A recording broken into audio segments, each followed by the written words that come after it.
Somebody was trapped inside the east wing. Zara Coleman stopped walking. The laundry basket pressed against her hip, heavy with bedsheets that smelled like lavender and old money. Her fingers gripped the wicker edges so tight her knuckles ached. The dog was barking again. Not the lazy bark of a bored animal. Not the playful yap of a dog wanting attention. This bark was sharp, angry, desperate, like a warning that had grown teeth and was ready to bite. Ghost stood at the entrance to the east wing, his white fur bristling, his body rigid as a loaded weapon. The Jindo's ears pointed forward like blades. His black eyes fixed on the heavy wooden doors that hadn't opened in 3 years. 3 years since Mrs. Choi died. 3 years since the east wing was sealed. 3 years since anyone was allowed to even clean that part of the mansion. Zara had been working at the Choi estate for exactly 19 days. 19 days of learning which hallways to avoid, which staff members to trust, which questions to never ask. She was the only black woman on a team of 12, and she'd learned fast that invisibility was survival in a house run by the Korean Mafia. But she couldn't be invisible to this. Ghost barked again, the sound ricocheting off the marble walls like a gunshot. Zara flinched. The other staff walked past with their heads down, their eyes fixed on the floor, their feet moving faster. "That dog is possessed," muttered Mrs. Park, the head housekeeper, as she hurried by with a tray of untouched breakfast. 3 weeks of this nonsense. Someone should call a vet. Or a priest, another maid whispered, and nervous laughter followed. But Zara didn't laugh. She watched Ghost throw his body toward the doors, his claws scraping against wood that had turned gray with dust. She watched his muscles tremble with effort. She watched his mouth foam, not from sickness, from stress. 3 weeks of barking. 3 weeks of warning. 3 weeks of nobody listening. If you're new here, welcome to the family. Like, subscribe, and hit that notification bell so you don't miss what happens next. Now back to the story. Zara set down the laundry basket slowly. Her heart was doing something strange in her chest. Beating too fast, too loud, like it recognized danger before her brain could name it. She'd grown up in West Baltimore, in a neighborhood where you learned to read silence. Where you knew the difference between normal quiet and the kind of quiet that came before gunshots. Where dogs barking at nothing meant something was very wrong. Ghost wasn't barking at nothing. "Hey," Zara said softly, taking a step toward him. "Hey boy, what's wrong?" The dog's head whipped toward her. For 1 second, the barking stopped. The silence that followed was so sudden, so complete, that Zara's skin prickled with goosebumps. Ghost stared at her. His eyes were not playful, not confused. They were urgent, pleading. Then he barked once. A single sharp sound. "Come." Zara's mouth went dry. She looked around. The hallway was empty now. The other staff had scattered like roaches from light, eager to be anywhere but near the dog and the sealed wing and whatever curse they believed lived inside. Zara should have walked away too. She should have picked up her laundry basket and finished her rounds and kept her head down like the agency had told her. You're there to work, not to ask questions. Rich people have secrets. That's not your business. But her feet moved forward instead of back. 1 step. 2 steps. 3. Ghost watched her approach. His tail didn't wag. His body didn't relax. But something in his posture shifted, like he'd been waiting for anyone, to finally pay attention. Zara stopped in front of the east wing doors. Up close, she could see the details she'd missed from a distance. The heavy iron lock, rusted but solid. The dust thick as fur along the doorframe. The scratches near the bottom, old scratches, like someone had tried to claw their way out. Or something had tried to claw its way in. Her hand trembled as she pressed her palm against the wood. Cold. The door was cold, even though the rest of the mansion was warm. Ghost whimpered. Zara leaned closer, pressing her ear to the crack between the double doors. She held her breath. Listened. At first, nothing. Just the blood rushing in her ears, the distant hum of the mansion's heating system, the tick of a clock somewhere far away. Then, a sound. Faint. So faint she thought she'd imagined it. A breath. A soft, broken breath. Zara's eyes widened. She pressed closer, her cheek flat against the cold wood. The sound came again. Closer now. Clearer. Not a breath. A whisper. Help! Zara's hand flew to her mouth. A scream tried to escape, and she swallowed it back like a stone, her throat burning with the effort. Please. The voice was weak, shattered, like someone who'd been screaming for so long that all they had left were whispers. A woman's voice. Zara stumbled back from the door, her chest heaving, her mind racing. This wasn't possible. The East Wing was empty. Mrs. Choi was dead. Everyone said so. The funeral had been 3 years ago. The whole city had mourned the wife of Choi Min-jun, the white tiger of the Korean underworld. But dead women didn't whisper. Dead women didn't say please. Ghost barked again, louder now, more frantic, like he knew she finally understood. Zara's legs shook. She looked at the dog, then at the door, then down the empty hallway where shadows gathered in corners like they were listening too. What do I do? What the hell do I do? She couldn't call the police. This was a mafia house. Calling the police meant bodies in the river, and one of those bodies would be hers. She couldn't tell the other staff. They'd been here for years. If someone was locked in the East Wing, they either knew and didn't care, or they'd been trained not to see. She couldn't tell Mr. Choi. He was the head of this house. If someone was imprisoned in his East Wing, he either ordered it or allowed it. But she couldn't walk away. Not now. Not after hearing that voice. Zara looked at Ghost. The dog looked back at her, and something passed between them, an understanding that didn't need words. I hear you, she thought. I finally hear you. Ghost's tail moved once. Just once. Zara took a deep breath, picked up her laundry basket, and walked away from the East Wing with her head down and her hands steady. But her mind was already racing. 19 days in this house. 19 days of silence. It was time to start listening. That night, Zara couldn't sleep. She lay in her small room in the servants' quarters, staring at the ceiling, listening to the house breathe around her. The Choi estate was never truly quiet. Pipes groaned. Floors creaked. Somewhere deep in the walls, something hummed like a heartbeat. But beneath all that noise, Zara kept hearing the whisper. Help. Please. She turned onto her side, pressing her pillow against her ear, trying to block out the sound in her memory. It didn't work. Who was in that room? How long had she been there? Was she dying? The questions circled like vultures, picking at Zara's peace until there was nothing left but raw, bloody wakefulness. At 3 a.m., she gave up on sleep. She slipped out of bed, pulled on her dark work clothes, and crept into the hallway. The mansion was dim at this hour, lit only by small security lights that cast long shadows across the marble floors. Zara moved like a ghost herself, silent, careful, invisible. She'd learned how to walk without sound in Baltimore, creeping past her mother's bedroom when she came home late, avoiding the floorboards that squeaked, the doors that groaned. Those skills saved her life more than once. They might save another life tonight. She made her way toward the East Wing, her heart pounding so loud, she was sure the security cameras could hear it. The cameras, yes. She'd noticed them during her first week. Small black domes in every corner, watching everything. But she'd also noticed the blind spots. The corner near the linen closet. The alcove by the service stairs. The shadow beneath the giant painting of Mr. Choi's grandfather. Zara moved through the blind spots like water through cracks, staying out of sight, staying invisible.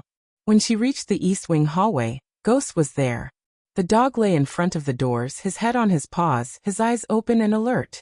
When he saw Zara, his tail thumped once against the floor. Shoo, she whispered. I know. I'm here. Ghost rose to his feet and padded toward her, pressing his nose against her hand. His fur was warm. His breath was steady. In that moment, he felt less like a guard dog and more like an ally. Zara knelt beside him, running her fingers through his white fur. You've been trying to tell everyone, haven't you? For 3 weeks. And nobody listened. Ghost whimpered softly. I'm listening now. She approached the door slowly, her ears straining for any sound from inside. The hallway was silent except for the hum of the heating vents and the distant tick of a clock. Zara pressed her ear to the door again. At first, nothing. Then, a cough. Weak. Vet. The kind of cough that came from lungs that had been breathing bad air for too long. Zara's jaw tightened. She examined the door more carefully. The lock was industrial. Heavy iron, probably custom made. No way she could pick it without tools and training she didn't have. But the door itself. Zara ran her fingers along the edge of the frame. The wood was old, warped slightly from humidity and age. There was a gap at the bottom, small but visible. She dropped to her knees and pressed her face to the floor, peering through the gap. Darkness. Complete darkness. Then her eyes adjusted. She saw a shape. A figure on the floor. Huddled in a corner. Too thin. Too still. But the chest moved. Up and down. Up and down. Alive. Zara's throat tightened with something between rage and relief. "Hello," she whispered through the gap. "Can you hear me?" Silence. Then movement. The figure shifted. A face turned toward the door, pale, hollow, framed by matted gray hair. Eyes opened. Dark eyes, clouded with confusion and pain. Lips moved. "My name is Zara," she whispered urgently. "I work in the house. I heard you. The dog Ghost, he's been barking at this door for weeks." I listened. The woman stared at her through the gap. For a long moment she didn't speak. Then slowly, painfully, she crawled closer to the door. Her movements were wrong. Stiff. Like her body had forgotten how to work properly. When she reached the gap, her face was inches from Zara's. Up close she looked ancient. But her bone structure, the shape of her eyes, the curve of her lips, Zara's blood ran cold. She'd seen that face before. In the portrait that hung in the main hallway. In the photographs that lined Mr. Choi's private study. In the newspaper clippings framed in the library. Mrs. Choi. The woman who had been dead for 3 years. "Oh my God," Zara breathed. Mrs. Choi's cracked lips moved. Her voice was barely a thread of sound. "My son doesn't know, please." "Your son?" Zara's mind was spinning. "Mr. Choi? Min-yoon." The woman's eyes filled with tears that didn't fall. She was too dehydrated to cry. "They told him I died." Her voice broke. "They put me here. 3 years. Please, please tell him." Footsteps echoed somewhere in the house. Ghost's ears perked up. A low growl rumbled in his throat. Zara's heart slammed against her ribs. "I'll come back," she whispered frantically. "I'll find a way. I promise. Just hold on. Please hold on." Mrs. Choi's hand reached through the gap. Thin fingers, bones visible beneath papery skin. She touched Zara's face. "You listened," she whispered. "Thank you." The footsteps grew louder. Zara pulled back, rose to her feet, and ran. She made it to the linen closet just as a security guard rounded the corner. She pressed herself into the shadows, holding her breath, her pulse pounding in her temples. The guard walked past without seeing her. His footsteps faded down the hall. Zara exhaled slowly, her hands trembling against the shelves. Mrs. Choi was alive. Someone had faked her death. Someone had locked her in that room for 3 years. And Zara was the only one who knew. She thought about the voice on the phone when she'd been hired. The agency representative who'd been so eager to place her. "It's a good family. Excellent pay. Just keep your head down and don't ask questions." She thought about the other staff who walked past Ghost every day without stopping. Who heard the barking and covered their ears. Who'd been trained not to see. She thought about Mr. Choi Min-jun, the most powerful crime boss in the city. A man who could make people disappear. A man whose own mother was rotting in a locked room while he ate breakfast in the dining room below. Did he know? Was he the one who did this? Or was someone else pulling strings? Zara didn't have answers. But she had something more important now. She had a purpose. She slipped out of the linen closet and made her way back to her room, moving through shadows, invisible as always. But inside, something had changed. She wasn't just a maid anymore. She was a witness. And witnesses had power. If they lived long enough to use it. Zara spent the next 2 days watching. She watched the staff move through the mansion like ghosts themselves. Heads down, mouths closed, eyes seeing nothing. She watched the security guards rotate shifts every 8 hours, their patterns precise as clockwork. She watched the cameras in their black domes, mapping the blind spots in her mind until she could navigate them with her eyes closed. And she watched Choi Min-jun. The master of the house moved like a man carrying invisible weight. He was tall, broad-shouldered, handsome in the way powerful men often were, sharp fox-like eyes, a thin scar across his left cheekbone that spoke of violence survived. He wore burgundy suits that cost more than Zara's yearly salary, and when he walked into a room, the air itself seemed to bow. But there was something else. Something Zara noticed because she'd spent her whole life reading people who didn't want to be read. Choi Min-jun was sad. Not the loud, dramatic sadness that demanded attention. The quiet kind. The kind that lived in the spaces between words. In the moments when he thought no one was watching. In the way his eyes lingered on his mother's portrait in the main hallway. Every morning, he paused in front of that painting. Just for a second. Just long enough for his jaw to tighten and his fingers to curl into fists. Then he walked away. Zara watched this ritual 3 days in a row. And each time, the same question burned in her chest. Does he know? If Min-jun had ordered his mother's imprisonment, why would he grieve? Why would he pause at her portrait like a man visiting a grave? But if he didn't know, if someone had done this without his knowledge, then who? And why? The questions multiplied like flies on meat. On the third day, Zara got her first clue. She was polishing silver in the dining room when 2 men entered through the side door. She recognized them immediately, Park Sung-ho and Director Kwon, 2 of Min-jun's senior lieutenants. She'd seen them at the house before, always arriving for meetings that happened behind closed doors. They didn't notice her. Servants were furniture to men like them, present but invisible. The East Wing renovation, Park Sung-ho said, his voice low but not low enough. The boss is asking questions again. Director Kwon snorted. Let him ask. The answer is the same. Structural damage. Unsafe. We'll open it when the repairs are complete. That's been the answer for 3 years, Kwon. And it'll be the answer for 3 more if necessary. Zara's hand froze on the silver spoon. Her heart hammered so loud, she was certain they could hear it. Park Sung-ho lowered his voice further. Zara strained to listen. He wants to visit her grave next week. The anniversary. Then let him visit an empty coffin. Director Kwon's laugh was cold. Same as every year. The men moved toward the study, their voices fading into murmurs. Zara stood motionless, the silver spoon clutched in her fist like a weapon. Empty coffin. Let him visit an empty coffin. They knew. Min-jun's own lieutenants knew his mother was alive. They were the ones keeping her locked away. They were the ones lying to him, year after year, while he grieved a woman who was rotting 20 feet above his head. But why? What could they possibly gain from imprisoning an old woman? Zara's mind raced through possibilities. Money? Power? Leverage? Mrs. Choi had been the matriarch of the family, the wife of the previous boss before Min-jun took over. Maybe she knew something. Maybe she had something. Maybe she was worth more alive and hidden than dead and buried. Whatever the reason, one thing was clear now. Choi Min-jun was not the enemy. He was a victim. And Zara was the only person who could tell him the truth. That night, Ghost was waiting for her. The dog sat at his usual post in front of the East Wing doors, but this time his tail wagged when he saw Zara approach. He'd learned her footsteps. He'd learned her scent.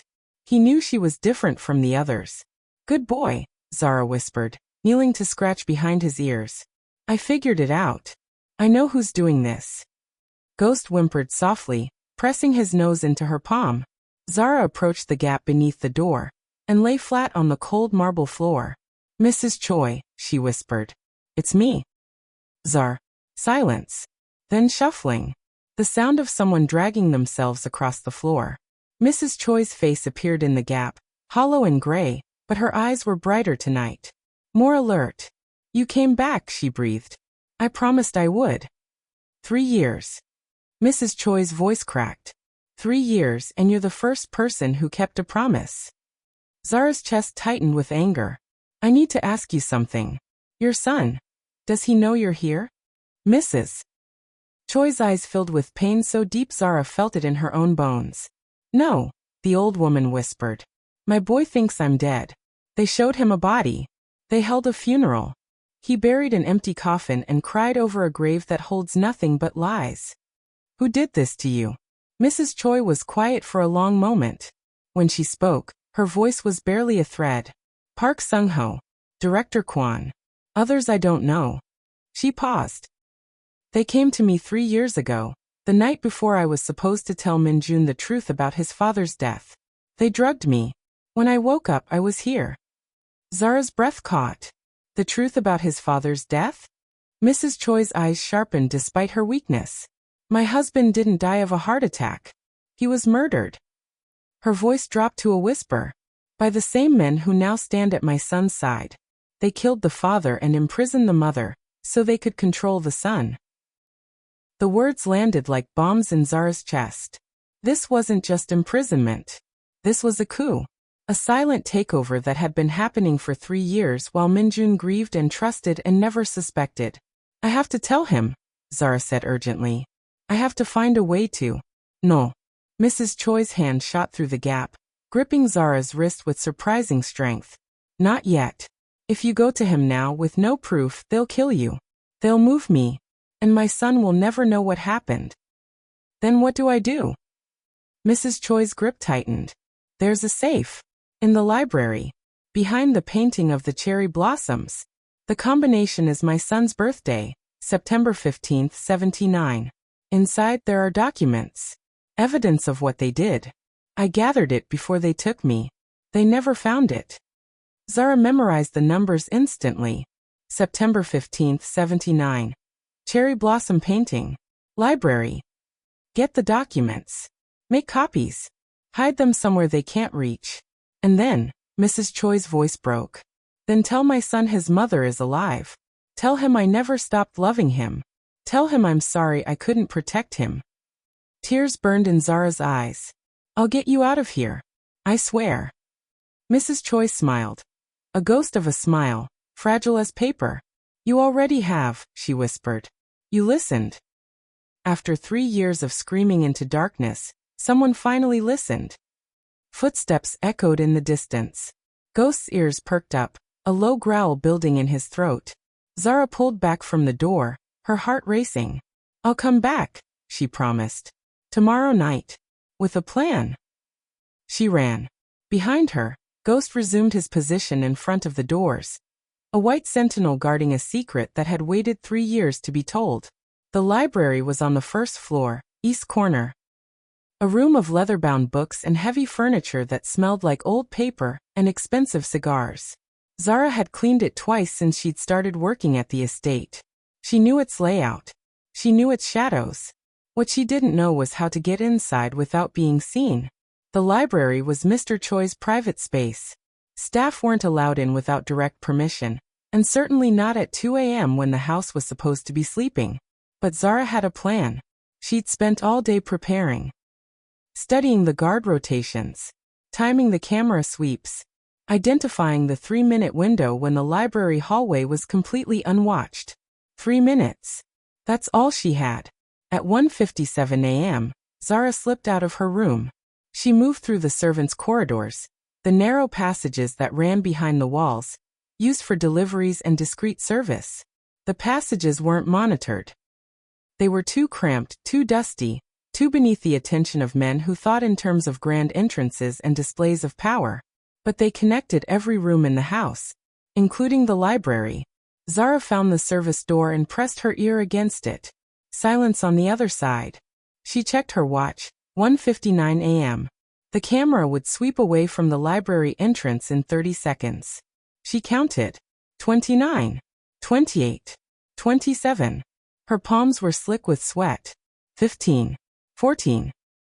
13. She gripped the door handle. 5. 4. 3. 2. 1. She moved. The library was dark, lit only by moonlight streaming through tall windows. Zara didn't turn on any lights. She'd memorized the layout during her cleaning shifts. Desk to the left, bookshelves straight ahead, sitting area to the right. And the painting of the cherry blossoms on the far wall. She crossed the room quickly, her soft-soled shoes silent on the Persian rug. The painting loomed above her. A beautiful image of pink blossoms against a stormy sky, framed in gold. Zara reached up and lifted the edge of the frame. It swung outward on hidden hinges, revealing a small wall safe. Her fingers trembled as she spun the dial. September 15th, 79. Click. The safe opened. Inside there were 3 items: a thick manila envelope, a small black ledger, and a flash drive. Zara grabbed all 3 and stuffed them into the waistband of her pants, pulling her shirt down to cover them. She closed the safe. Replaced the painting. Stepped back. 2 minutes and 40 seconds. She had 20 seconds to get back to the service corridor. Zara turned toward the door and froze. A figure stood in the shadows near the entrance. Tall, broad-shouldered, wearing a silk robe over pajamas. Shui Minyun. Zara's heart stopped. For a long, terrible moment, neither of them moved. The moonlight caught the scar on his cheekbone, the sharp angles of his face, the dangerous stillness in his fox-like eyes. Who are you? His voice was quiet, controlled. The voice of a man who had ordered deaths and slept soundly after. Zara's mouth opened, but no sound came out. You're the new maid. He stepped closer, and Zara saw his eyes flick to her midsection, to the bulge of documents hidden under her shirt. What are you doing in my library at 2 o'clock in the morning? Lie. She should lie. Make up an excuse. Say she heard a noise. Say she was lost. But the words that came out of her mouth weren't lies. Your mother is alive. Minjun went completely still. What did you say? Mrs. Choi. Zara's voice shook, but she forced the words out. She's alive. She's locked in the East Wing. She's been there for 3 years. The funeral was fake. The coffin was empty. Park Sung-ho and director Kwon, they're the ones who did it. Minjun's face didn't change. Not a flicker of emotion crossed his features. But his hands. His hands curled into fists so tight that Zara could see the tendons straining beneath his skin. That's impossible, he said. His voice was ice. I buried my mother. I watched them lower her coffin into the ground. You buried a lie. Zara reached under her shirt and pulled out the manila envelope. This is proof. Your mother hid it before they took her. She told me where to find it. She told me, her voice cracked. She told me to tell you she never stopped loving you. Minjun stared at the envelope like it was a grenade. For 10 agonizing seconds, he didn't move. Then he stepped forward and snatched it from her hands. He tore it open. Documents spilled out. Photographs, financial records, medical reports. His eyes scanned them rapidly, his jaw tightening with each page. Zara watched his face transform. The control cracked first. Then the composure. Then the mask he'd been wearing for 3 years. The mask of a man who had accepted his grief and moved on. Underneath was something raw. Something wounded. Something dangerous. 3 years, he whispered. His voice sounded like broken glass. 3 years she's been 20 feet above my bedroom, and I didn't, he couldn't finish. You didn't know. Zara's voice was gentle but firm. They made sure you didn't know. They played you, Mr. Choi. They killed your father and imprisoned your mother, and let you grieve while they ran your empire behind your back. Minjun's eyes lifted from the documents. When he looked at her, Zara saw something she didn't expect. Tears. Not falling. Not yet. But there, glistening in the eyes of the most feared man in the city. Who are you? He asked again. But the question was different this time. Softer. I'm just a maid, Zara said honestly. But I heard your mother's voice. I heard her begging for help. And I couldn't walk away. The dog. Minyun's voice cracks. Ghost has been barking at that door for weeks. I thought he missed her. I didn't think. He was trying to tell you. Everyone heard him. No one listened. Zara swallowed hard. I listened.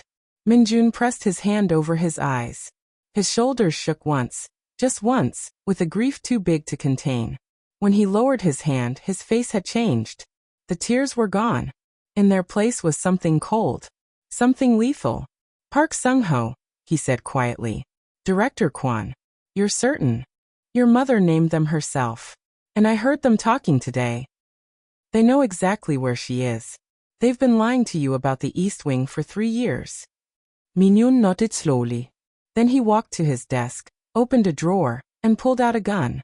Zara's stomach dropped. Mr. Choi. Stay here. His voice was calm now. Terrifyingly calm. Don't move. Don't speak to anyone. When this is over, I'll find you. What are you going to do? He looked at her over his shoulder.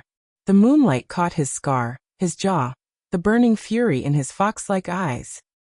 I'm going to save my mother, he said. And then I'm going to kill everyone who touched her. He walked out of the library. Zara stood alone in the darkness, her heart pounding, the weight of what she'd just unleashed settling over her like a storm. Somewhere in the house, ghosts began to bark. This time, everyone would listen.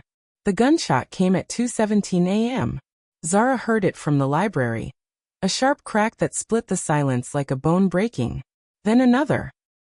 Then shouting, voices colliding in Korean. Words she couldn't understand but didn't need to. War had started. She pressed herself against the wall, her heart slamming against her ribs. The documents were still clutched in her hands. The ledger, the flash drive, the photographs that proved everything. Evidence that men would kill to destroy. Hide them, her instincts screamed. Hide them somewhere they can't reach. Zara moved fast. She scanned the library, her eyes landing on a loose floorboard near the window. She'd noticed it during cleaning, the way it creaked differently from the others. She dropped to her knees, pried it up with her fingernails, and stuffed the ledger and flash drive into the hollow space beneath. The manila envelope she kept. Minjun might need it. More gunshots. Closer now. Then a sound that made Zara's blood freeze, a woman's scream. High, thin, terrified. Mrs. Choi. Zara was moving before her brain caught up. She burst out of the library and ran toward the east wing, ignoring every instinct that told her to hide, to flee, to survive. The hallway was chaos. 2 guards lay on the floor, blood pooling beneath them. A third was slumped against the wall, groaning, clutching his shoulder. Shell casings glittered on the marble like scattered teeth. And at the end of the hall, in front of the east wing doors, Choi Minjun stood with his gun raised, his burgundy robe splattered with blood that wasn't his. The heavy iron lock on the doors had been shot off. The wood was splintered. The doors hung open. But Minjun wasn't moving. He was frozen, staring into the darkness of the east wing, his chest heaving, his gun hand trembling. Zara ran toward him. Mr. Choi. Don't. His voice was wrecked. Don't come closer. But Zara didn't stop. She reached the doorway and looked inside. The smell hit her first. Stale air, human waste, the sour reek of sickness and despair. Then her eyes adjusted to the darkness. Mrs. Choi lay on the floor. She was even thinner than Zara remembered, a skeleton wrapped in papery skin, dressed in the same clothes she'd been wearing when they took her 3 years ago. Her gray hair spread around her head like a halo of cobwebs. Her eyes were closed, but her chest was moving. Barely. Just barely. Yama. Minjun's voice cracked on the word. Mother. He dropped to his knees beside her, the gun clattering to the floor. His hands hovered over her body like he was afraid to touch her, afraid she would shatter. Yama, I'm here. Tears streamed down his face now, uncontrolled, unstoppable. I'm here. I'm so sorry. I didn't know. I didn't. Mrs. Choi's eyes fluttered open. For a moment, she didn't seem to recognize him. Her gaze was cloudy, unfocused, lost in whatever hell she'd been living for 3 years. Then clarity returned. Minhyun. Her voice was a thread of sound. My boy. Minhyun Polk. He gathered her into his arms, cradling her against his chest like she weighed nothing. Because she did. She weighed almost nothing. 3 years of starvation and isolation had stolen everything but her breath. I'm getting you out, he choked. I'm getting you out right now. You're safe. I promise you're safe. Mrs. Choi's hand lifted slowly, trembling, and touched his face. You came, she whispered. I knew you would. I never stopped believing. Zara stood in the doorway, tears streaming down her own face. She'd seen a lot of pain in her life. She'd seen grief and loss and betrayal. But watching this, watching a son hold the mother he thought was dead, watching 3 years of lies crumble into dust, this was something else. This was a wound being reopened so it could finally heal. We need to move. Zara's voice cut through the moment, sharp and urgent. The gunshots, someone will have heard. If Park Sung-ho or Kwon have people still loyal to them. Minjun's head snapped up. The grief in his eyes hardened into something lethal. Park Sung-ho is dead, he said flatly. I put 2 bullets in his chest 5 minutes ago. And Kwon? Minunes jo Taitsent. Gone. He wasn't in his quarters. He ran. Zara's stomach dropped. Then he knows. He knows you found out. He'll be coming back with reinforcements, or he'll be destroying evidence, or he'll be trying to kill the only witness who can connect him to this. Minjun's eyes locked onto Zara's face. You. The word landed like a punch. Of course. Zara was the one who'd discovered the truth. She was the one who'd told Minjun. If Kwon wanted to bury this, if he wanted any chance of spinning a story, claiming innocence, blaming someone else, he had to silence her. We need to get your mother to a hospital, Zara said, forcing her voice to stay steady. And we need to do it now, before Kwon regroups. Minyoon nodded. He lifted Mrs. Choi in his arms and stood, his face set in stone. Follow me, he said. Stay close. Don't stop for anything. They moved through the mansion like ghosts. The hallways were empty now. The loyal guards were either dead or hiding, and the disloyal ones had fled with Kwon. Zara kept her eyes on the shadows, her ears straining for any sound of movement. Ghost appeared at the end of the corridor, his white fur bright in the darkness. When he saw Mrs. Choi in Minjun's arms, the dog let out a sound Zara had never heard before, a whine of pure joy.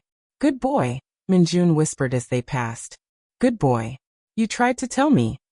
Ghost fell into step beside them, his body tense, his eyes scanning for threats. They reached the garage. 3 black SUVs sat in the darkness, keys hanging on hooks by the door. Minjun grabbed a set and handed Mrs. Choi to Zara. Hold her, he ordered. Gently. Zara took the old woman in her arms. She was so light, so fragile, like holding a bird made of paper and breath. Mrs. Choi's eyes found Zara's face. You, she whispered. You kept your promise. I told you I would.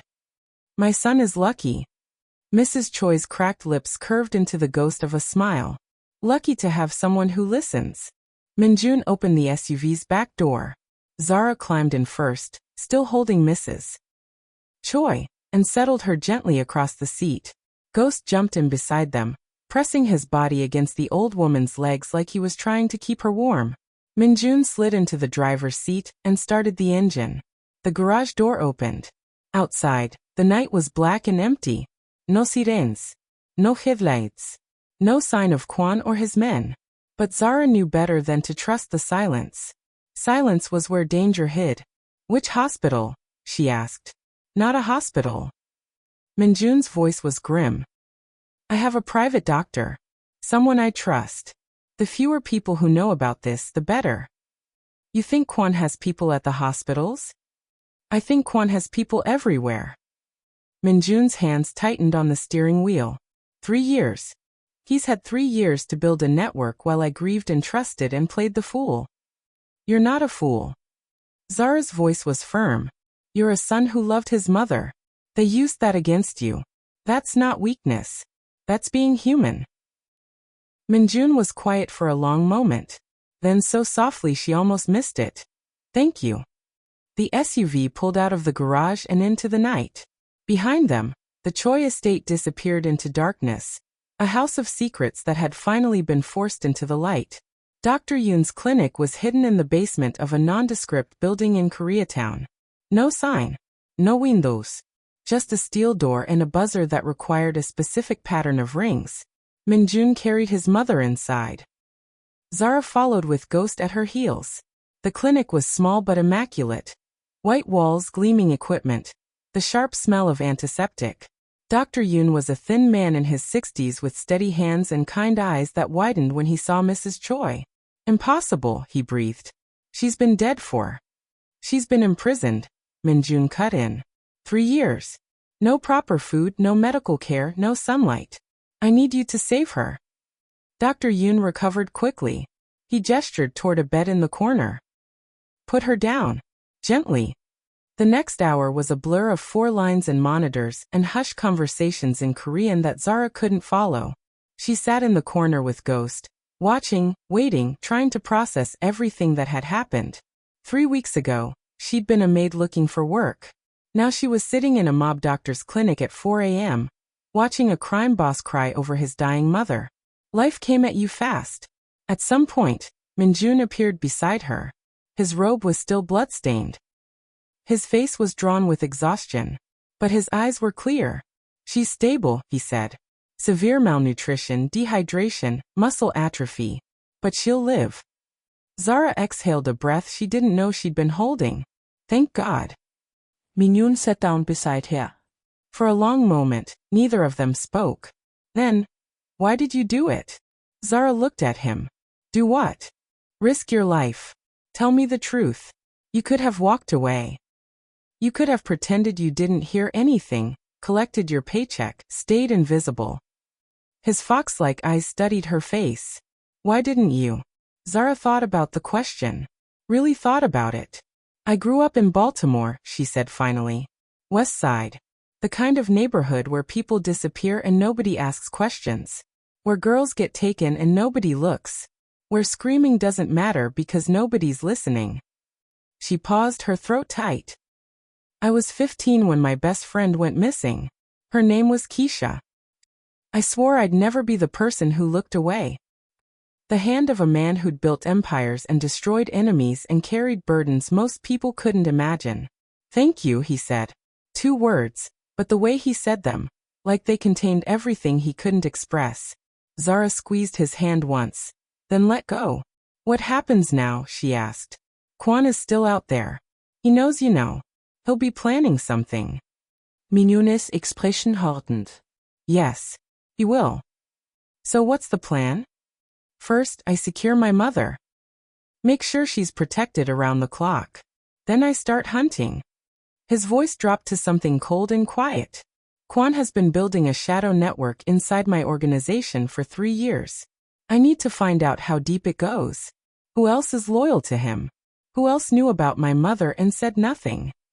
That could be a lot of people. It could be everyone. Minjun ist reizend. But I'll find them. One by one. And when I do. He didn't finish the sentence. He didn't need to. Zara shivered. She'd seen violence before. She'd grown up around it. But there was something different about Minjun's anger. Something controlled, patient, lethal. This wasn't hot rage. This was cold calculation. This was a man who would take his time and make sure every single person who'd wronged his mother paid in full. What about me? Zara asked quietly. Kwon knows I'm the one who told you. He'll come for me. Yes. Minjun's eyes met hers. Which is why you're not leaving my side until this is over. I'm not. I'm just a maid. You're the woman who saved my mother's life. Minjun's voice was firm. You're the only person in my entire organization who told me the truth when everyone else lied. That makes you more valuable than anyone else in this city. Zara didn't know what to say to that.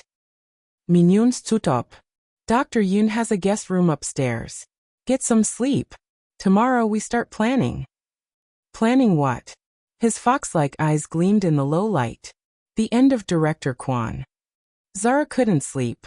She lay on the narrow bed in Dr. Yoon's guest room, staring at the ceiling, her mind racing through everything that had happened. 3 weeks ago, new job, new city, new life. Tonight, gunshots, blood, a woman rescued from 3 years of imprisonment, a crime boss crying in her arms. And somewhere out there, a man named Kwon who wanted her dead. Ghost lay at the foot of the bed, his white fur glowing in the darkness. He'd refused to leave her side since they arrived at the clinic. Guard dog instincts, maybe. Or maybe he'd decided she was packed now. Zara reached down and scratched behind his ears. You started all this, she whispered. 3 weeks of barking. 3 weeks of trying to tell everyone. Ghost's tail thumped once against the mattress. What else do you know, boy? What else are you trying to tell us? The dog lifted his head. His dark eyes met hers. And then, he growled. Low. Quiet. The kind of growl that said danger without saying anything at all. Zara sat up instantly, her heart pounding. Ghost was staring at the window. The guest room was on the 2nd floor. The window faced an alley. There was no way anyone could. A shadow moved outside the glass. Zara's breath caught. She slid off the bed silently, pressing herself against the wall beside the window. Ghost followed, his body low, his growl building. The shadow moved again. Closer. Then tap. Top. Top. Someone was knocking on the window. Zara's hand found a lamp on the bedside table. Heavy. Metal base. Better than nothing. I know you're in there. A man's voice, muffled through the glass. I'm not here to hurt you. I'm here to help. Ghost barked once, sharp, warning. Tell the dog to stand down. I have information. About Kwan. About what he's planning. Zara hesitated. Every instinct screamed trap. But something in the voice, something desperate, maybe even scared, made her pause. Who are you? She called through the glass. My name is Han Jae-won. I was Park Sung-ho's assistant. I know everything. And if you don't let me in, we're all going to die. The words hung in the darkness. Ghost's growl faded to a low rumble. Zara made a decision. She crossed to the window and opened it. Han Jae-won was not what Zara expected. He was young, maybe 25, with a soft face and nervous eyes that darted around the room like trapped birds. His suit was expensive but rumpled, like he'd been wearing it for days. His hands trembled as he climbed through the window. Ghost's growl deepened. Easy, Jae-won said, holding up his palms. I'm not armed. Search me if you want. Zara didn't move. Start talking. How did you find me? I followed the SUV from the estate. Jae-won's voice was rushed, panicked. I was hiding in the East Garden when the gunshots started. I saw Mr. Choi carry his mother out. I saw you get in the car with them. So you've been watching us for hours. I had to make sure it was safe. Kwan has people everywhere. I couldn't just walk up to the front door. Zara's grip tightened on the lamp. You said you were Park Sung-ho's assistant. That means you worked for the men who imprisoned Mrs. Choi for 3 years. Jae-won flinched like she'd slapped him. I didn't know. His voice cracked. I swear to God I didn't know. Park kept me handling paperwork, logistics, nothing important. I thought Mrs. Choi was dead like everyone else. I thought the East Wing was just storage or something. When did you find out the truth? Jae-won swallowed hard. 6 months ago.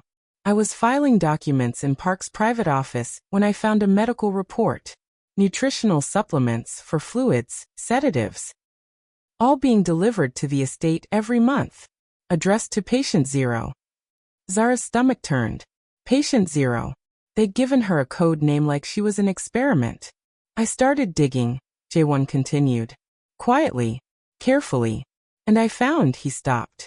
His face went pale. Found what? She wasn't the first. The words landed like a hammer. Ghost stopped growling.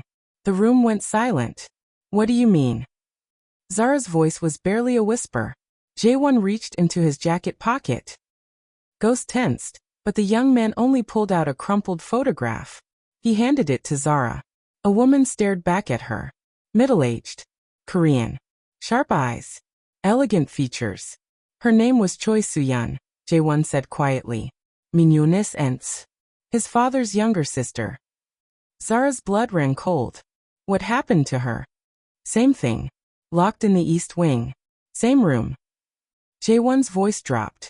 That was 7 years ago. Before Mrs. Choi. Where is she now? Jae-won didn't answer. He didn't need to. Zara looked at the photograph again. At the woman's face.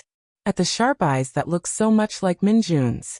She didn't survive, Zara said flatly. Jae-won shook his head. The records say she died of natural causes after 18 months. But the medical reports I found, he swallowed. Organ failure. Malnutrition. Dehydration. The same things that almost killed Mrs. Choi. Zara felt sick. This wasn't just a conspiracy to control Minjun. This was a pattern. A system. Someone had been doing this for years. Locking away the women of the Choi family, starving them, silencing them. Why? Zara demanded. What's the point? Why keep them alive at all? Leverage. Jae-won's voice was hollow. Control. As long as they're alive, they can be used. Threatened. Bargained with. The moment they're dead, they're worthless. But Minjun thought his mother was dead. How is that leverage? Not leverage over him.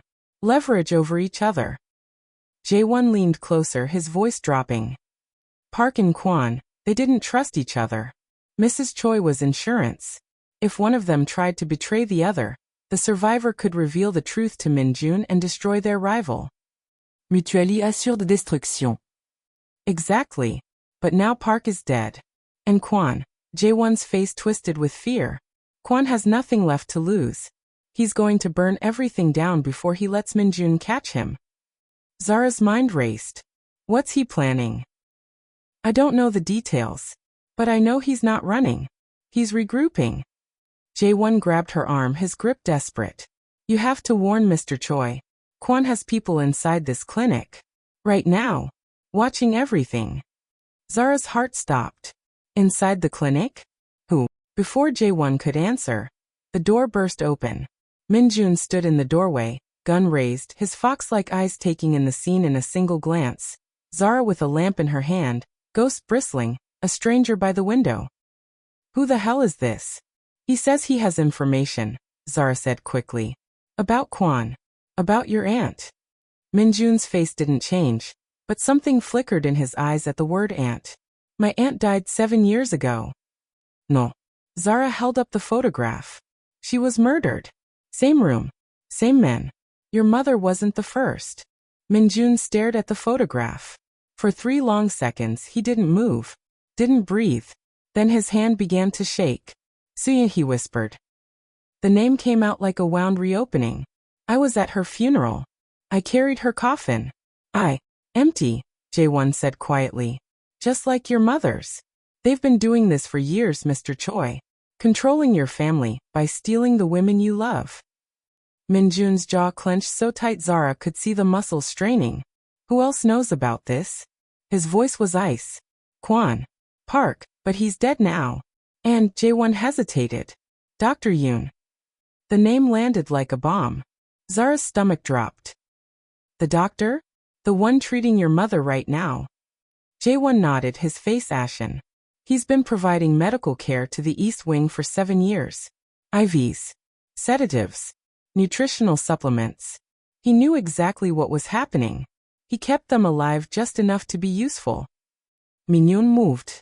He was out the door before Zara could speak, his footsteps thundering down the stairs. Zara ran after him, ghost at her heels. They reached the clinic room just as Min-jun slammed through the door. Dr. Yoon stood beside Mrs. Choi's bed, a syringe in his hand. Time stopped. The doctor's kind eyes met Min-jun's furious gaze. For 1 second, the mask held, the gentle healer, the trusted ally. Then it crumbled. I'm sorry, Dr. Yoon whispered. I had no choice. Min-jun raised his gun. What's in the syringe? Dr. Yoon's hand trembled. Potassium chloride. Kwon called 10 minutes ago. He said if I didn't finish it, he'd kill my daughter. Zara's heart clenched. Kwon had leverage everywhere. Everyone was compromised. Everyone was trapped. Put it down, Min-jun said quietly. Put it down and step away from my mother. Dr. Yoon's eyes filled with tears. He has my daughter, he repeated. She's only 12.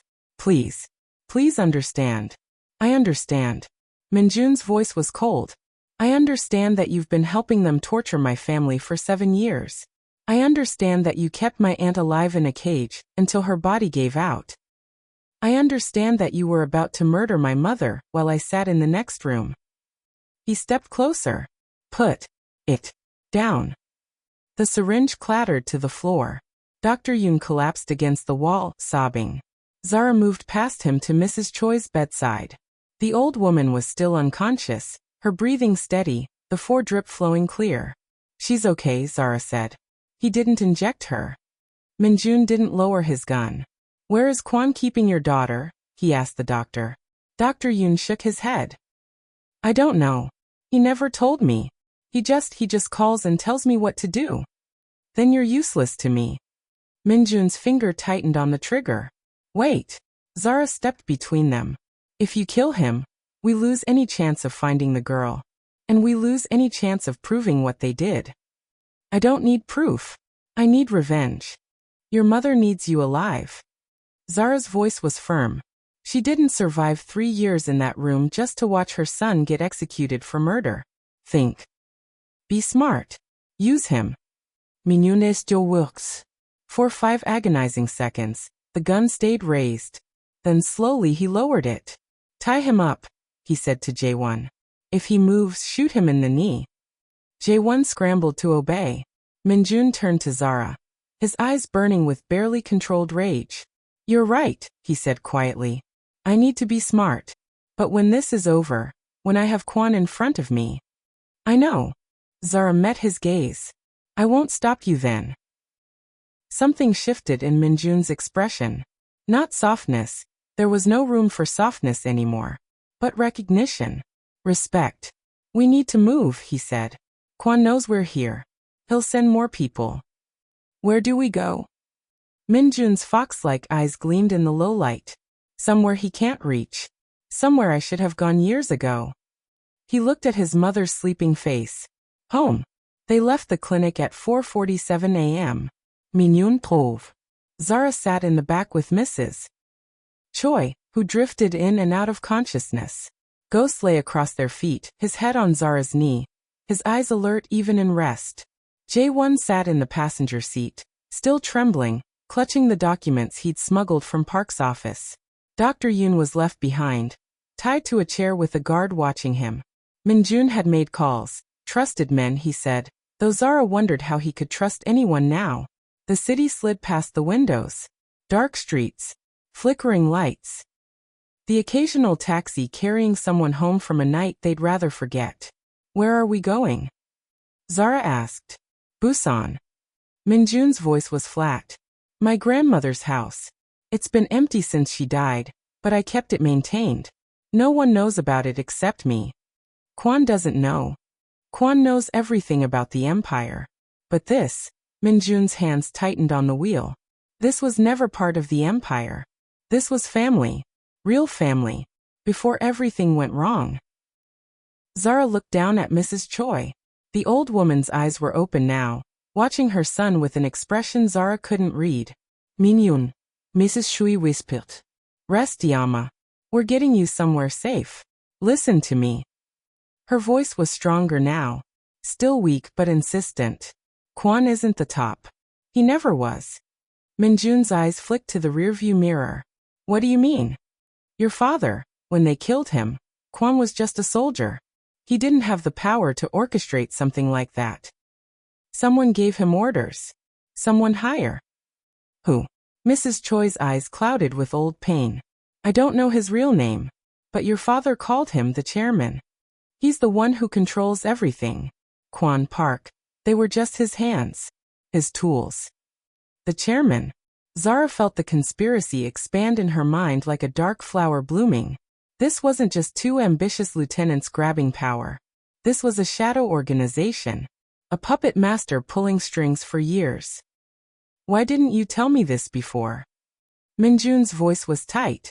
I was going to. The night they took me. Mrs. Choi's voice cracked. I found evidence. Documents. Recordings. I was going to show you everything. But they came first. The evidence, where is it now? Hidden. In the old house. Mrs. Choi's eyes found Zara's face. The safe in the library. You found some of it. But there's more. A second compartment behind the first. The combination is different. Your father's birthday. March 22nd, 51. Zara memorized the numbers instantly. We have to go back, she said. We can't. Min-jun's voice was sharp. Kwon will have people watching the estate. It's suicide. Then we send someone else. Who? Everyone in my organization could be compromised. Zara thought fast. Jae-won. He knows the house. He knows where the library is. Jae-won's head whipped around. Me? I can't, I'm not. You said you wanted to help. This is how you help. They'll kill me if they catch me. They'll kill all of us if we don't get that evidence. Zara's voice was steel. You worked for the men who did this. You filed their paperwork. You kept their secrets. This is your chance to make it right. Jae-won's face went through a dozen emotions. Fear, guilt, shame, determination. Finally he nodded. Okay, he said quietly. I'll do it. Minjun glanced at him in the mirror. If you betray us. I won't. I swear. Jaewon's voice was steady now. I'm tired of being afraid. I'm tired of pretending I don't see things. I want to be someone who listens for once. Zara caught his eye and nodded once. Welcome to the club. They dropped Jaewon 3 blocks from the Choi estate, just as dawn began to gray the sky. The library. Second compartment. March 22nd, 51, Zara repeated. Get the documents and get out. Don't stop for anything. What if someone's inside? Then you run. Minjun's voice was cold. Don't try to fight. Don't try to be a hero. Just run and call this number. He handed Jaewon a burner phone. I'll come for you. Jaewon pocketed the phone with shaking hands. Good luck, Zara said. He nodded once, then slipped out of the car and disappeared into the morning shadows. They watched him go. He's going to die, Minjun said quietly. Maybe. Zara's voice was soft. But he chose this. He chose to listen. That has to count for something. Minjun was silent for a long moment. Then he put the car in drive and pulled away. The safe house in Busan was a small traditional hanok tucked into the hills above the city. Wooden beams, paper screens, a garden overgrown with wild roses. It smelled like dust and memories. Minjun carried his mother inside and laid her on a futon in the main room. Zara found blankets in a closet and covered her gently. Ghost curled up beside the bed, his white fur bright against the dark wood floor. Mrs. Choi's eyes fluttered open. I remember this place, she whispered. Your grandmother used to make juk in that kitchen. You'd sit on the porch and watch the ships in the harbor. Rest, Iama. I've rested for 3 years. Her voice hardened. I'm tired of resting.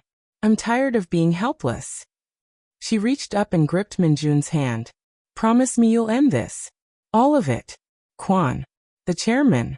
Everyone who touched our family. I promise. And promise me. Her eyes moved to Zara. Promise me you'll protect her. She saved my life. She's the only reason I'm here. Minjun turned to look at Zara. For a long moment their eyes held. I promise, he said. Mrs. Choi smiled. The first real smile Zara had seen from her. Good, the old woman whispered. Now let me sleep. I have a feeling I'll need my strength for what's coming. She closed her eyes. Within minutes, her breathing steadied into sleep. Zara and Minjun sat in silence, watching the sun rise through the paper screens. What now? Zara asked finally. Now we wait. Minjun's voice was tired.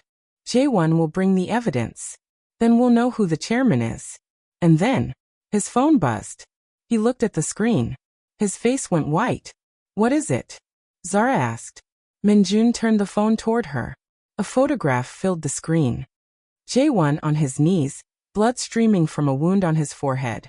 Behind him, a man in a black mask held a gun to his temple. And beneath the photo, a message. You took something from me. Now I'm taking something from you.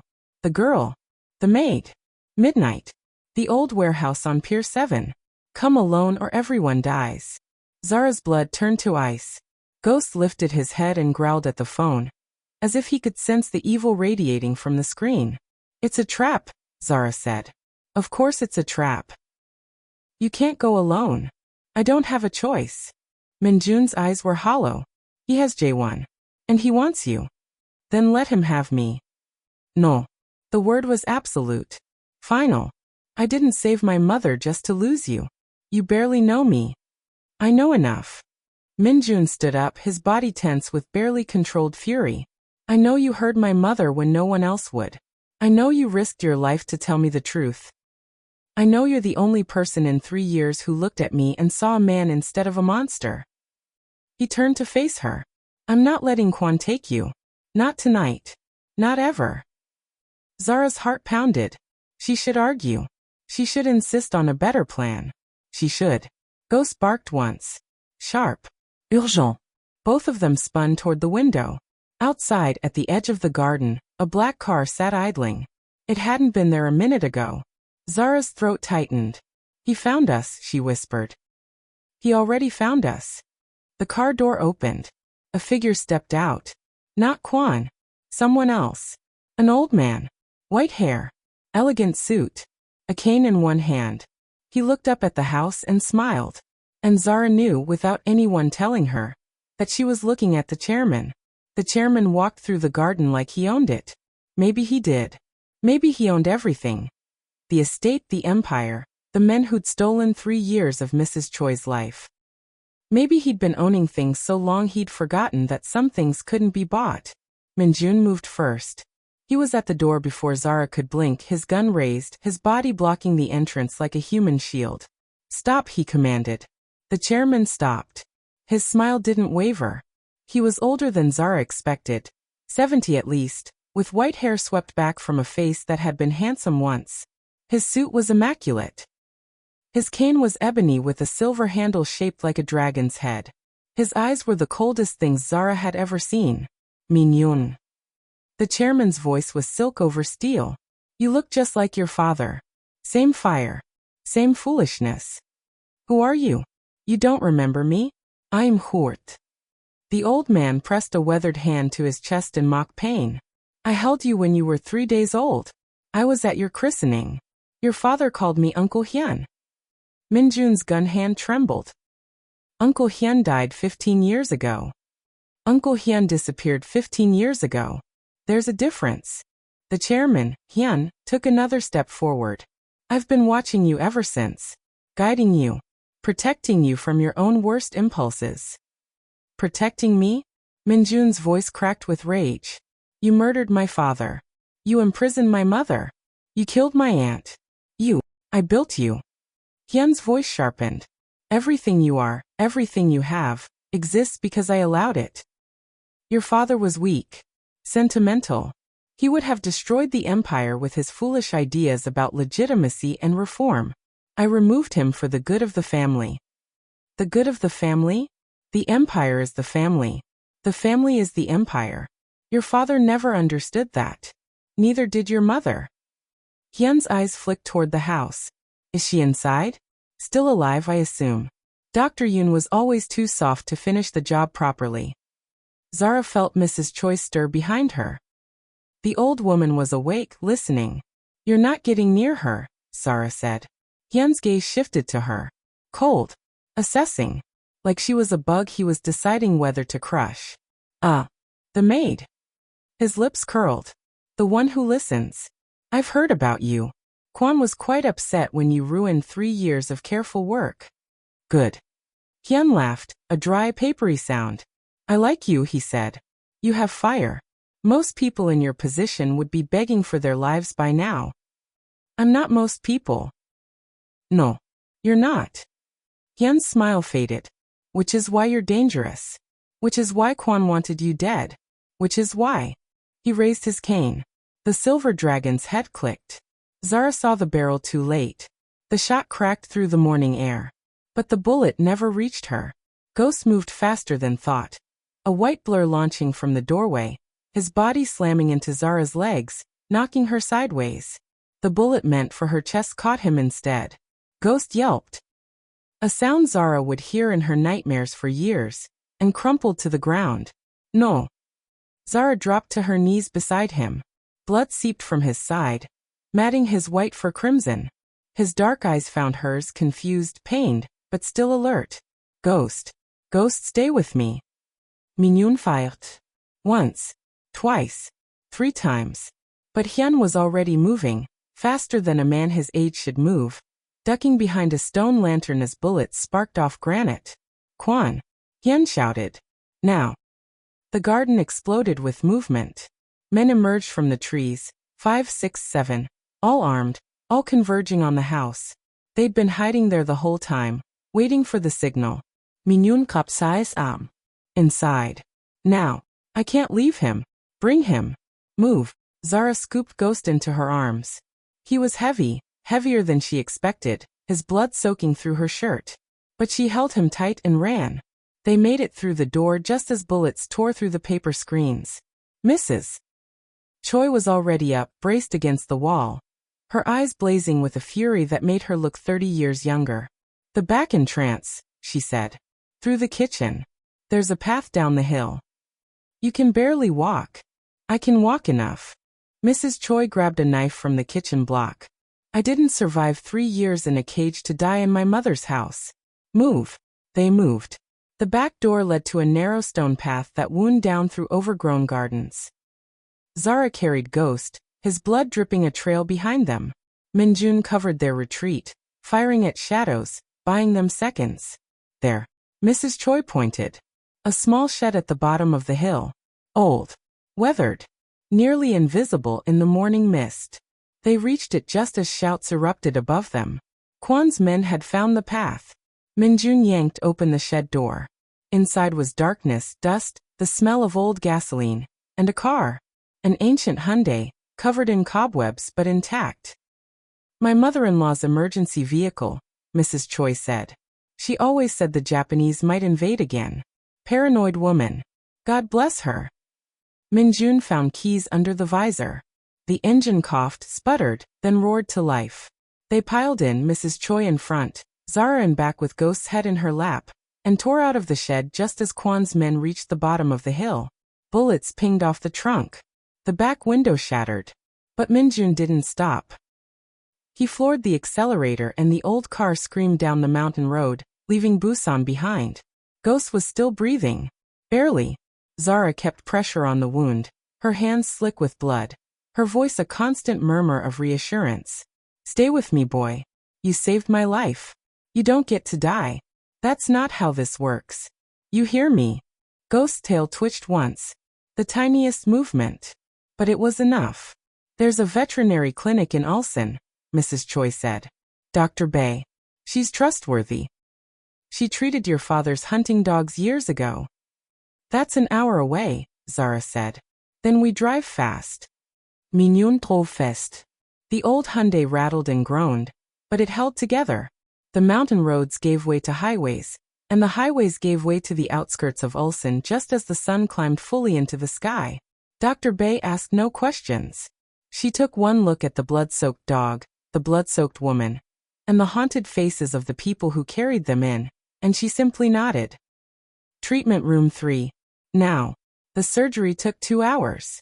Zara sat in the waiting room, still covered in Ghost's blood, staring at a poster about feline diabetes without seeing it. Mrs. Choi sat beside her, holding her hand. He's going to live, the old woman said quietly. Animals like that, they don't give up easily. He barked at that door for 3 weeks. He wasn't going to stop until someone listened. I almost didn't, Zara whispered. I almost walked past like everyone else. But you didn't. That's what matters. Mrs. Choi squeezed her hand. The world is full of people who almost do the right thing. You actually did it. The door opened. Dr. Bae emerged, stripping off bloody gloves. He'll live, she said. The bullet missed the major organs. He's going to need weeks of recovery, but he's strong. Stubborn. Kept trying to stand up on the table. Zara's breath escaped in a sob. Can I see him? He's sedated, but yes. Go ahead. Zara found Ghost lying on a padded table, his side wrapped in bandages, his eyes closed. His white fur was clean now, someone had washed away the blood, and he looked peaceful. She sat beside him and stroked his head. Good boy, she whispered. Best boy. You saved me. Now rest. Ghost's ear twitched. That was enough. 3 days later, they went back. Not to Busan. That safe house was compromised, burned by Kwan's men hours after they'd escaped. But to Seoul. To the Choi estate. To finish this. Minjun had spent those 3 days making calls, gathering loyalists, separating the traitors from the true believers. The empire was fractured, but not destroyed. Enough men remained who remembered his father, who respected his mother, who wanted justice more than power.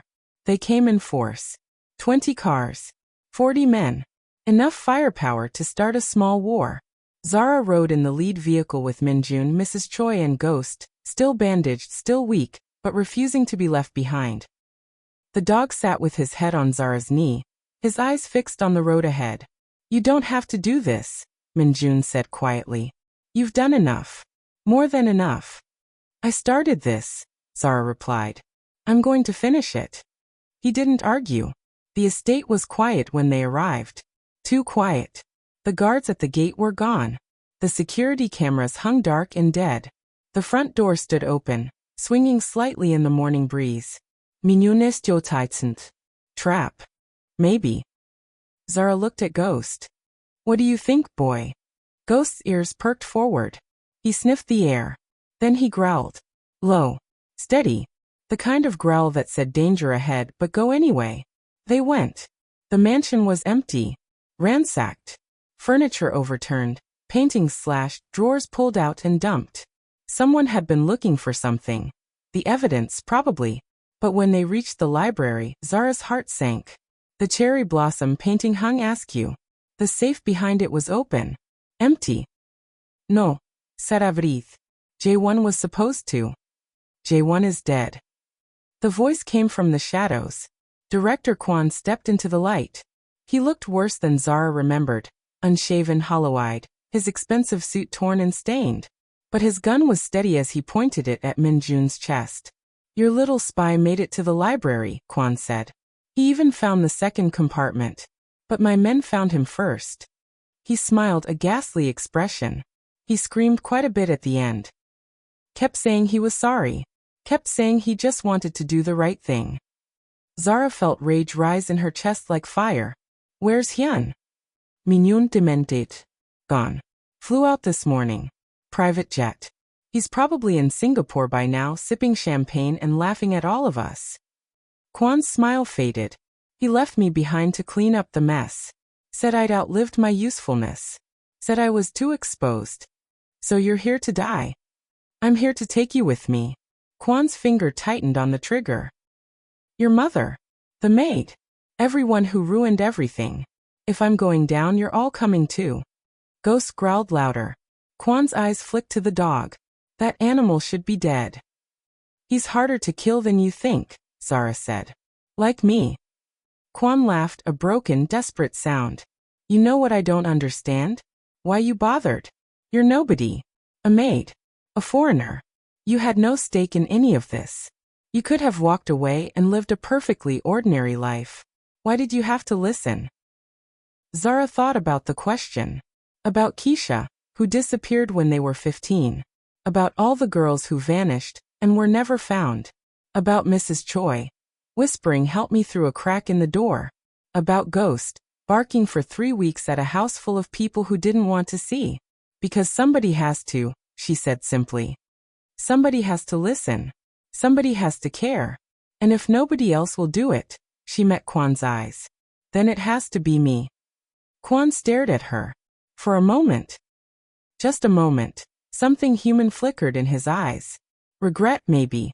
Or recognition. Then it was gone. Beautiful words, he said. They won't save you. He raised the gun. Ghost moved. Even wounded. Even bandaged. Even weak from days of recovery. The dog launched himself at Kwan with a ferocity that defied physics. His teeth found Kwan's gun hand. Bone crunched. Kwan screamed. The gun went off, wild, harmless, punching a hole in the ceiling. Minjun was on him in seconds, driving him to the ground, fists raining down with years of grief and rage behind each blow. For my father, Minjun snarled. For my aunt. For my mother. For every year you stole from us. Kwan stopped fighting. His body went limp. His eyes rolled back. Minjun stood up, breathing hard, his knuckles bloody. Kwan was still alive, barely. His chest rose and fell in shallow, ragged breaths. Don't kill him, Mrs. Choi said quietly. Minyun sponsored her. He deserves. He deserves to rot in a cell for the rest of his life. He deserves to watch the empire he helped build crumble into nothing. He deserves to die slowly, forgotten, alone. Mrs. Choi's voice was steel. That's worse than a bullet. Trust me. I know. Minyun's hands shook. For a long moment, he stared at Kwan's broken body. Then he stepped back. Call the police, he said. Let them have him. 1 week later, they demolished the East Wing. It was Zara's idea. That room is a grave, she told Minjun. Even if no one died there, part of your mother did. Part of your aunt did. It needs to be destroyed. Completely. So something new can grow. Minyun agreed. They brought in excavators, bulldozers, wrecking balls. The whole estate gathered to watch, staff guards, even some of the men who'd been loyal to Kwon before they'd learned the truth. Mrs. Choi stood at the front, leaning on her son's arm, watching the walls crumble. Ghost sat beside Zara, his bandages finally removed. A new scar on his side that would never fully fade. "How do you feel?" Zara asked Mrs. Choi. The old woman was quiet for a long moment. "Free," she finally said. "For the first time in 3 years. Maybe longer." The last wall fell. Dust rose into the sky like a prayer. And somewhere beneath the rubble, buried forever, were the chains and the darkness and the silence that had held a woman prisoner while the world looked away. That evening, they held a small ceremony. No press. No cameras. Just family. They planted a cherry tree where the east wing used to stand. One for Soo-yeon, the aunt who hadn't survived. Min-jun spoke a few words. Mrs. Choi wept quietly. Zara stood at a respectful distance, feeling like an intruder on private grief. But when it was over, Mrs. Choi walked to her and took her hands. "You're family now," the old woman said firmly. "Whether you like it or not. You saved my life. You gave my son back his mother. This house is your home for as long as you want it." Zara didn't know what to say, so she just nodded. Ghost's tail wagged. 3 months later, Zara stood on the balcony of the Choi estate, watching the sun set over Seoul. So much had changed. Kwon was in prison, awaiting trial for kidnapping, conspiracy, and accessory to murder. His testimony had led to dozens of arrests across the organization. Men who'd known about the East Wing, men who'd helped maintain it, men who'd chosen silence over conscience. Hyun, the chairman, was still free, somewhere in Asia, protected by money and distance, and the kind of power that didn't answer to laws. But Min-jun was hunting him. Slowly. Patiently. The way you hunt something that's been hiding for decades. "He'll make a mistake eventually," Min-jun had told Zara. "Men like him always do. They get arrogant. They get careless. And when he does, I'll be there." Zara believed him. She also believed it would take years. Maybe longer. But that was okay. She had time now. Ghost padded onto the balcony and pressed his nose against her hand. His fur had grown back over the scar, but she could still feel it beneath her fingers, a ridge of raised tissue that would never fully smooth. "Hey boy," she said softly. "What do you see?" Ghost looked out at the city. His ears swiveled, catching sounds Zara couldn't hear. Then he relaxed. Whatever he'd been listening for wasn't there tonight. Footsteps approached behind her. Min-jun appeared, 2 cups of tea in his hands. He offered her one without speaking, and they stood together in comfortable silence, watching the lights of Seoul flicker to life. "My mother wants to throw you a party," he said finally. "A party? To celebrate. She says you're the daughter she never had." A hint of a smile crossed his face.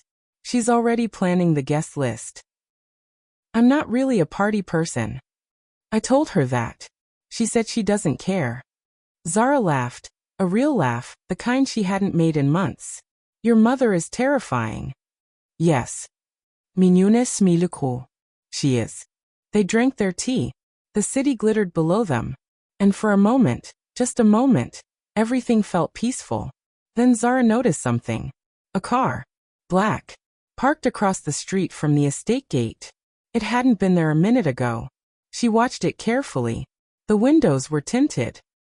The engine was off. Nothing moved. But as she stared, the driver's window rolled down, just an inch, and a hand emerged. It waved once. Slowly. Deliberately. Then the window rolled back up, and the car pulled away, disappearing into the Seoul traffic. Zara's heart pounded. "Did you see that?" she asked. Min-jun nodded. His jaw was tight. "Hyun. You think it was him?" "I think it was a message." Min-jun's eyes tracked the car until it vanished. "He wants us to know he's still watching. That he can reach us whenever he wants.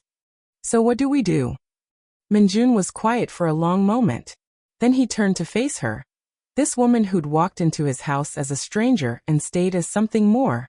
This woman who'd listened when no one else would. This woman who'd saved his mother, exposed his enemies, and nearly died for a family that wasn't hers. "We keep listening," he said quietly. We keep watching. And when he makes his move. Ghost's ears perked up. He looked toward the gate, toward the road where the black car had vanished. And he growled. Low. Patient. Ready. We'll be ready, Zara finished. Mignonne nodded. They stood together on the balcony. A crime boss, a maid, and a dog who'd started everything with 3 weeks of barking. The city sprawled beneath them. Beautiful.